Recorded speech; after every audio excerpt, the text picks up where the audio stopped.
дегендер қамын жегендер. Сіз қалай ойлайсыз, осы кезектен тыс сайлауға оппозициялық саяси тұлғалар, партия, сіз басқаратын партия кандидат ұсына ала ма? Бүгінгі күні барлық сайлау құжаттары да, құқықтық, заңдық, нормативті актілері де барлығы да бүгінгі күні тек қана Нұр Отан партиясы или болмаса оның сателиттерін қосып, соларға ғана билікті беру бағытында жасалған. Ол жаңа бүгінгі сайлау комиссияларының мүшесін алып қарасақ, бірде-бір біздің партияның мүшесі бүгінгі сайлау комиссияларының қатарында жоқ.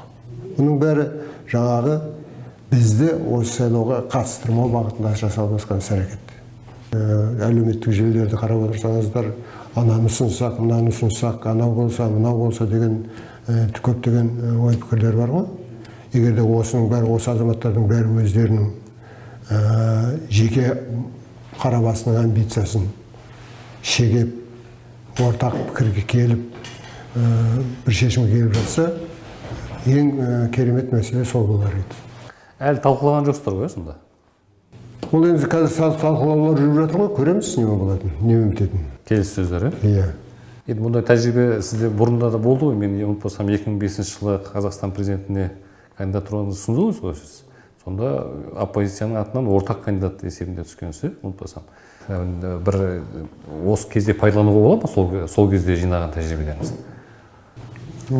Ол кезде сіз білесіз, оппозицияның ең жанданып тұрған, жоғары көтеріліп тұрған деңгейде кезет, оппозициялық күштердің ішінде ел басқаруға шамасы келетін, тәжірибесі мол азаматтар да көп өткен 15 жылдың ішінде биліктің саясатының арқасында көбісі жойылып, құртылып, қудаланып бітті.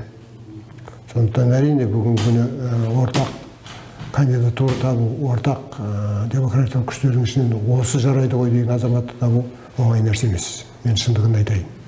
Сондықтан әлде де ойлануымыз керек. Осы сіз басқаратын партиядан Әміржан Қозановтың кезінде шығып кеткенін білеміз. Енді ол партиядан шықтым деп жүрген жоқ, өзін өткенде сөйлестім. Әлі осы партияның мүшесімін, неге сыртынан шығарып жүрмесін деді. Осындай бір өзіңіз осы партиядан кеткен адамдармен қайтадан келіссөзге келе аласыздар ма? Біріншіден Әміржан Қозанов жайында айтатынымыз, біз оны партиядан қуған жоқпыз. Өзі партиядан жаңағы қол үзіп кеткеніне 7 жыл болды.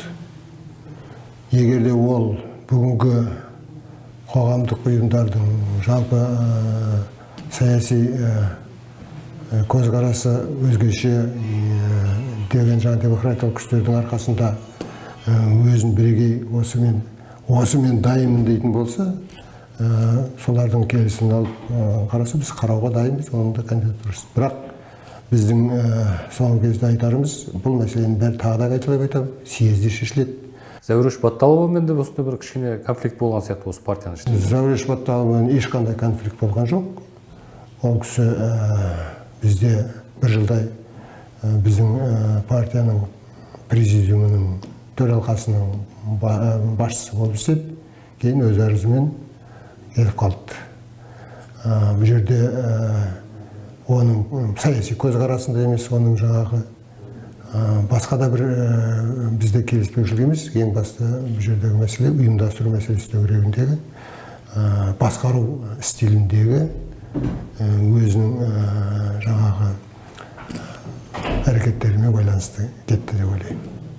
Осы бұрын байқағанды, сіз айтқансыз өзіңіз, мен осы партиядағы жетекшілікті біртіндеп жастарға берем деген болатыныз. Сөйтіп жастарды арнайы бір қызметтерге қоя бастадыңыз, орынбасар Астанада, Алматыда деген сияқты.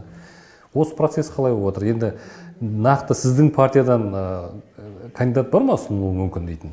Оны біздің сіз айттыңыз, мен қазір мынау болады деп айтады деп отырсыз ба? Жоқ, оның бәрін бізде менің жеке басым шешпеймін.